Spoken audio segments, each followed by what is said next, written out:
안녕하세요. 아버지 말을 들려주는 사람 정학진입니다.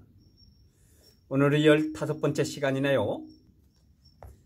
15번째 아버지 말은요, 독서 습관에서 비롯되는 인생의 지혜라고 하는 이야기가 되겠습니다. 우리가 속해 있는 이 사회는 마치 한 권의 책과 같다. 내가 지금 너에게 권하고 싶은 것이 바로 이 사회라고 하는 책이다. 이 사회라고 하는 책은 지금까지 출판된 책 전부를 합친 지식보다 훨씬 더 많은 도움을 줄 것이다. 그러므로 훌륭한 사람들의 모임이 있을 때에는 아무리 빼어난 책을 보고 있더라도 덮고 우선 그 모임에 참석하는 것이 좋다. 그렇게 하는 것이 책에서 학식을 얻는 것보다 몇 배나 더 큰 공부가 될 수 있기 때문이다. 여러 가지 일로 아무리 바쁘고 정신없이 살아가는 사람들도 하루 중에서 잠깐 숨을 돌릴 자유로운 시간이 있는 법이다.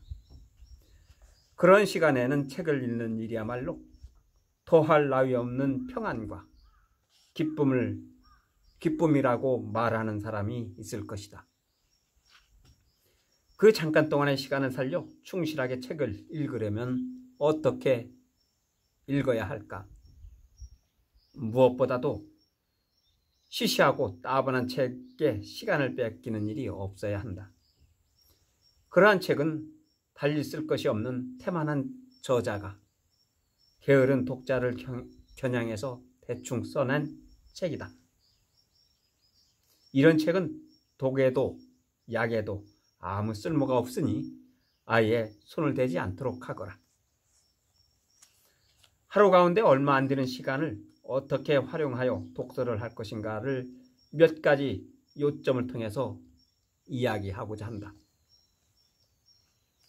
먼저 독서를 할 때는 정신과 목적을 하나로 집중시키고 그 목적을 달성할 때까지 다른 분야의 책은 손에 대지 말아야 한다.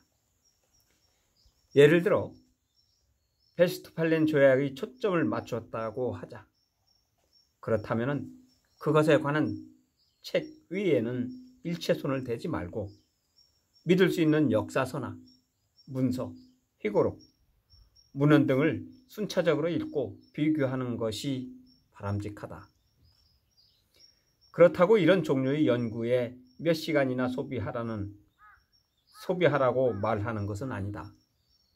다른 방법으로 시간을 좀 더 유용하게 사용할 수 있으면 그것 또한 좋은 방법이다.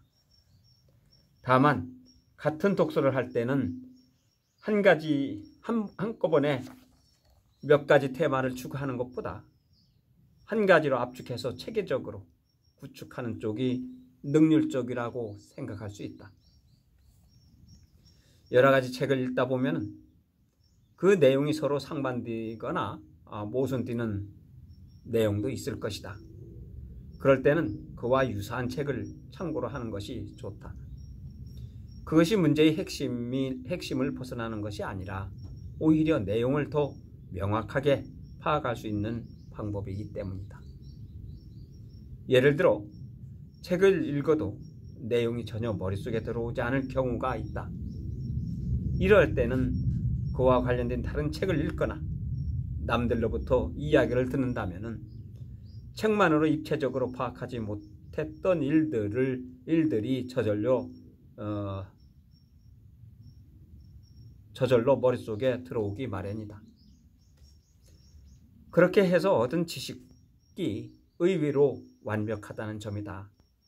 그리고 좀처럼 잊혀지지 않는다. 사연이 된 다음에는 다음의 독서법을 따르는 것이 좋을 것이다.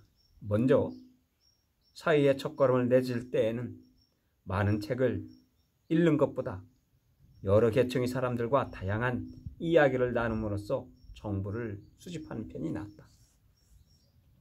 그리고 가능한 한 무익하고 무용한 책은 더 이상 읽지 말거라. 마지막으로 네가 원하는 하나의 주제를 선택하여 그와 관련된 책을 체계적이고 집중적으로 읽는 것이 좋다. 이런 사항을 염두에 두고 실천한다면 하루에 30분의 독서로도 충분하다. 책으로부터 얻은 지식은 소가 섭취한 풀을 뒤새김질하듯 씹고 또 씹어야 하며 그것이 충분히 내 것으로 만들어져 실생활에 활용해야만 한다.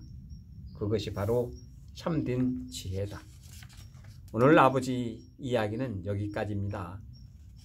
그렇죠.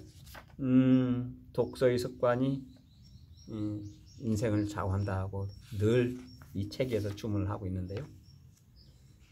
읽은 내용을 또 씹고 또 씹으면서 내 것으로 소화하라는 그런 내용이 되겠습니다. 늘 건강하시고요. 하시는 일 만족히 성과를 내시기 바랍니다. 그래요. 늘 행복하세요. 고맙습니다.